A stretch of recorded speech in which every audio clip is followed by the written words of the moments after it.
The ministry has set up a demonstration learning site at Kilimo House, where we are today, and this site showcases different technologies that can be used in different agroecological zones, that is in urban, peri-urban, and rural areas. Currently, the learning site has 12 kitchen garden technologies, as you've seen here, that households can be able to choose from.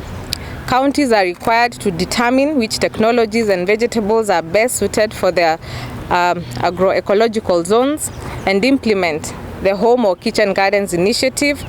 And this is in a line that we set ourselves a target to reach 1 million home-based gardens. So this is an effort towards ensuring that that initiative is actually implemented. And since we launched in April, so far, under phase 1, which we immediately started, we've already supported 19,750 households that have been supported through grants across 21 counties under what we are calling the NARIG project. NARIG is the NARIG project, which is in 21 counties. NARIG stands for National Agriculture Rural Inclusive Growth Project. That one is in 21 counties. It has supported 19,750 households. Then under a CVAP, which is a program that we are implementing, it is being implemented by the Ministry of Agriculture. CVAP is in 21 counties. CVAP we've already supported 15,000 households under this project. And also through KSAP, that is the Kenya Climate Smart Agriculture Project, we've already supported 171,992. So in total, you can see we've already supported under phase 1 over 200,000 households. So in phase 2, which is what we are actually implementing, which is ongoing, because we are just recruiting the farmers across 21 counties.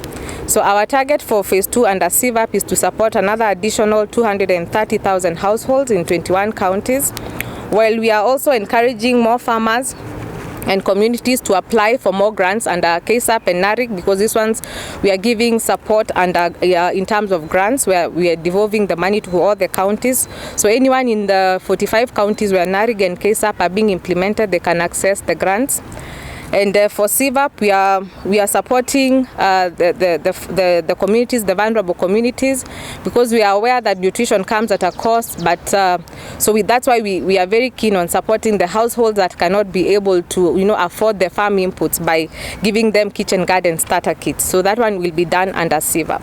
Households that are able to afford the materials, the inputs, and just they're able to afford the process of setting up the technology. So these ones they will benefit from the know-how. But we also have households that are not able to afford buying inputs. So that is why we're also putting in support to be able to buy the seeds for them and still give them extension support, so that at least everyone is on the same level. Preparation is key, and we advise that appropriate food preparation methods are used in order to optimally conserve the nutrients in the various foods. And to encourage this, the ministry has developed simple recipes using locally available foods that can be used by the communities to prepare healthy snacks and meals. The Kenya Recipe Book 2018 is a useful reference material for all. You've seen, even as you grow your own food, also preparation is key, because we also don't want nutrients getting lost in the process of preparation. So again, we've also prepared the Kenya Recipe Book, which again we will make it available to the public for them to be able to be guided. Even as you produce, this is how you also produce your own food. And from there as well, you've also seen that in every portion you must have a starch, you must have a protein, be it a plant protein, be it an animal-based protein, and also vegetables. So these are the kind of things that we are appealing to Kenyans to adopt, so that we can be able to grow food and also be able to consume it and prepare it right.